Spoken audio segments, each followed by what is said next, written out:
دیارکردن و سەرخستنی لیستی 285 کۆمەڵی دادگەری لێژنەی باڵای هەڵبژاردننی کۆمەڵ لە بازنەی هەولێر لەگەڵ مەڵبەندی سۆرانی کۆمەڵ کۆبوونەوە. مەڵبەندی سۆرانی کۆمەڵی دادگەری کوردستان ئامادەکاری تەواویان کردووە بۆ سەرخستنی کاندیدان و لیستی 285 کۆمەڵی دادگەری و چاوەڕێش لە خەڵکی ناوچەکە دەکەن دەنگ بەو لیستە بدەن. هەموو ئیستادادێک و هەموو ئامادەکاریەکمان ئامادە کردووەوە بەردەوامیشین و خوازیاریشم لە کاتی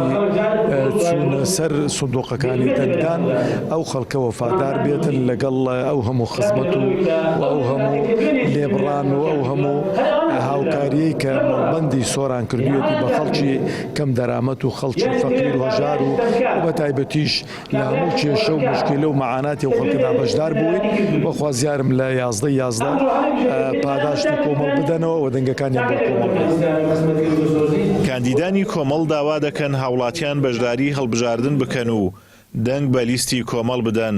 کە لە شاغ بەرگری لە کوردستان کردووە و لە خەباتی مەدەنیشدا زیاد لە ئەندازەی ئەو دەنگانەی پێیدراوە بە پرۆژە ناوازەکانی هاوکاری خەڵکی کوردستانی کردووە و لە پەرلەمان و شەقامیش بەرگریکارێکی سەرسەخت بووە بۆ پاراستنی مافی هاوڵاتیان و دژی گەندەڵکاران وەستاونەتەوە. لە هەمان کاتدا کۆمەڵ بەڕاستی حزبێک کە خاوەنی باگراوەندێکی زۆر باشە لە ڕووی چەکداریەوە تەماشە دەکەین خاوەنی قوربانی و خوێنە لە ڕابردوو پێش ئینتیفازات چەکدار بووە تا بە چەک بە خوێنی خۆی بەشداری لە ئازادکردنی هەرێمی کوردستان و لە بەدیهێنانی کیانی کووردا کردووە و لە هەمان کاتدا لە ڕووی خزمەت گوزاریەوە دەبینین یعنی کۆمەڵێک مؤسساتیان خزمەت بە خەڵک دەکا و لە ڕووی ئیعلامێکی فعالی هەیە و لە ڕووی سیاسەتەوە سیاسەتێکی باش دەکا و لە ڕووی پەروەردەوە پەروەردەی خەڵکی بە شێوەیەکی باش دەکا. پێم وایە کۆمەڵ یعنی یەکێک بۆ لەو لایەنانەی کە کاریگەری باشی لەسەر دروستکردنی ئیمان و ئەخلاقی ئەو خەڵکەدا هەبووە. چاوەڕوانین لەو میلەتە کە میلەتێکی موسڵمانە خەڵکانێکی موسڵمان و لە خواترس و خواناس بکەن بە وەکیلی خۆیان لە بۆ ئەو شوێنێکی پێ دەڵێن پەرلەمانی عێراق لەبەر چەند شتێک یەک لە ڕووی ئاینی و دینیەوە ئەوەش بەشێک لە خواترسان و عیبادەتکردن لە ڕووی سیاسیەوە ملەتی کورد ئەوڕۆ بەدەست چەند شتێکەوە دەناڵێنی یەکەمینیان پێی دەڵێن موچە لە قورئانی خوای گەورە فەرمێ الذی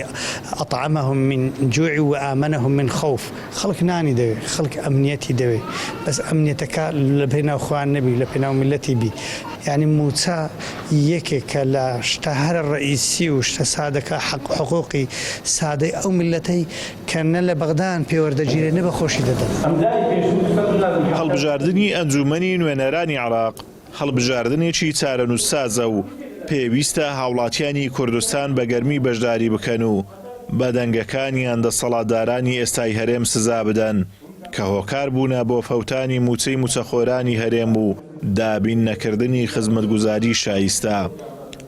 ئازاد و مەراوەی کەناڵی ئاسمانی پەیام سۆران.